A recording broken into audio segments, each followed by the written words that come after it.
Hey, this is Brandon with St. John's Krav Maga and Fitness and the United States Krav Maga Association.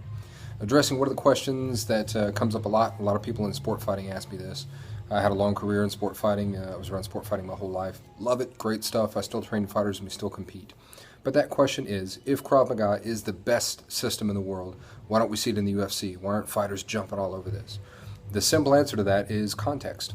If you want to become a great Brazilian Jiu-Jitsu artist, you go to a Brazilian Jiu-Jitsu gym. You learn to compete inside of that rule set, you learn to do what they do, and that's where you get great at it.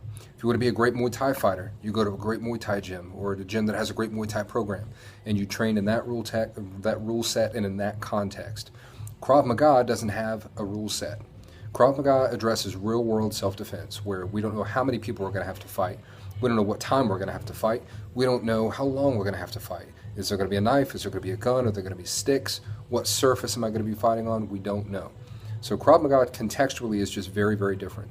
Now, if you said to a good Krav Maga practitioner, go into that dangerous situation and fight your way out of it, the first thing he should tell you if he's trained properly is, no way, I'm getting the heck out of here, I'm getting away from the dangerous situation.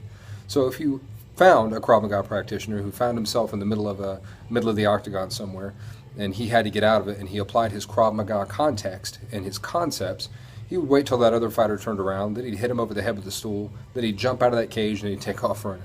So contextually, they're just very, very different things. It's not meant to be a sport.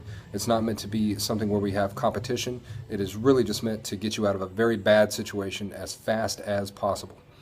That, essentially, in a nutshell, is it. It comes down to consent. For sport fights, we've consented. We've agreed to be there. We've agreed on a rule set. We know what time we'll be fighting, under what set of rules. And that's what we do in sport fighting. We consent to be there. If we're attacked in a real-world situation, we haven't consented. It is a violation of our consent. So the context is completely different. Absent a rule set, all gloves are off, and we have to address these things differently. Hope that helps. Again, this is Brandon with St. John's Krav Maga and the United States Krav Maga Association. Thanks.